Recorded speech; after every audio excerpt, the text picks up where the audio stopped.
sementara itu tidak dianjurkan untuk orang awam.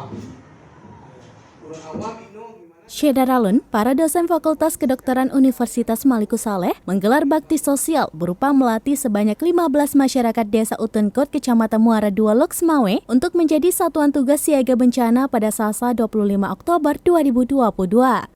Ketua Pelaksana Dr. Adi Rizka, spesialis beda konsultan tumor yang juga Ketua Jurusan Kedokteran Unimal, menjelaskan dilihat dari kondisi topografis, Desa Utenkot menjadi wilayah yang hampir setiap tahun dilanda bencana banjir.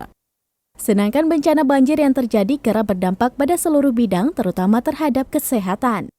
Selanjutnya juga akan dilakukan pelatihan Basic Life Support atau bantuan hidup dasar agar masyarakat mampu menolong sebelum bantuan medis datang. Menurut Dr. Adi Rizka, dalam pelatihan dasar yang berlangsung pada Selasa kemarin, pihaknya memberi pelatihan dasar tentang bagaimana penanganan awal bila mana ada korban saat terjadi bencana. Pihak aparat desa juga mengharapkan agar kegiatan ini bisa tetap dilakukan secara berkelanjutan. Dari Loksmawe, Saiful Bahri, Serambi On TV. Apa tujuan kita pembentukan Satgas siaga bencana di Desa Utenkot? Oke, terima kasih. Ini sangat penting ya, mengingat Desa Utenkot itu sering terjadi banjir. Dan juga kita lihat bahwa pasien-pasien yang nyampe ke rumah sakit itu sudah salah langkah dalam penanganan awal.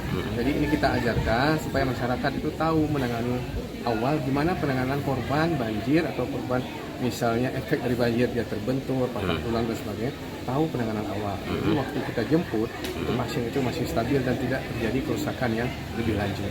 Iya, kira-kira materi yang kita ajarkan saat latihan itu apa aja kira-kira? Kemarin bagaimana kita menyelamatkan misal pasien yang sedang perdarahan, misalnya dia kena sesuatu sehingga gimana menghentikan perdarahan. Kemudian kalau patah tulang, bagaimana cara membalutnya, gimana cara membidai.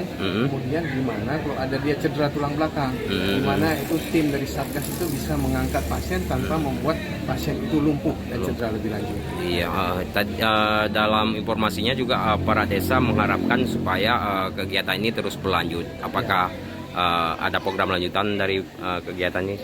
Pasti ya, sekali diajarkan tidak akan bisa. Kita akan membuat program ini rutin ya, terus menerus kita ajarkan. Nanti kita tes mereka, apa sudah mampu. Jika mereka sudah mampu, kita bisa pindah ke desa lain. Tentunya targetnya semua desa itu bisa mendapatkan ilmu yang berguna tentang gimana menangani korban pada awal bencana. Bisa sebutkan nama lengkap? Nama saya Dr. Adi Rizka, spesialis bedah konsultan onkologi. Saya ketua jurusan di kedokteran FK Unimal. Oke, terima kasih.